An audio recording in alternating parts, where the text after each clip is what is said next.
आज बाहेर मस्त पावसाळी वातावरण होतं. घरी ब्रेड होता, तर म्हटलं ब्रेडपासूनच काहीतरी चटपटीत असं तयार करावं. सगळ्यात आधी एक वाटण तयार केलं.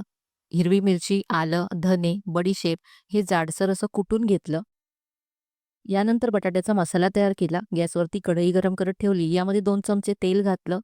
मोहरी, जिरं घातलं, थोडासा कढीपत्ता घातला. यानंतर तयार केलेलं वाटण यामध्ये घालून परतून घेतलं. यानंतर थोडेसे मसाले घातले, हिंग घातला, हळद घातली, लाल तिखट घातलं, पाव चमचा गरम मसाला घातला. सगळं मिक्स करून घेतलं. यानंतर इथे 3 मध्यम आकाराचे बटाटे शिजवून, सोलून, कुस्करून ठेवले होते, ते यामध्ये घातले. चवीप्रमाणे यामध्ये मीठ घातलं. सगळं 2 मिनिटं मस्त असं परतून घेतलं. बटाट्याचा मसाला तयार झालाय. वरून कोथिंबीर घातली. गॅस बंद केल्यानंतर वरून 1 चमचा लिंबाचा रस घातला. इथे आता पीठ तयार करून घेऊया. 1 कप बेसन घेतलं. यामध्ये चवीप्रमाणे मीठ, लाल तिखट, अर्धा चमचा ओवा हातावरती कुस्करून घातला. पाणी घालून याचं पीठ असं तयार करून घेतलं. पुदिन्याची हिरवी चटणी तयार केली. इथे एक ब्रेड घेतलाय.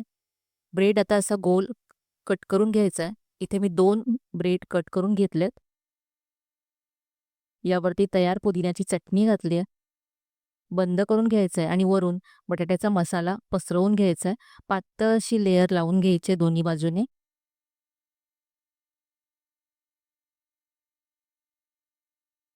तयार पिठामध्ये हे घोळवून फ्राय करून घ्यायचं आहे. तर मस्त चटपटीत, चमचमीत असं हे आपलं ब्रेड पॅटीस तयार आहे.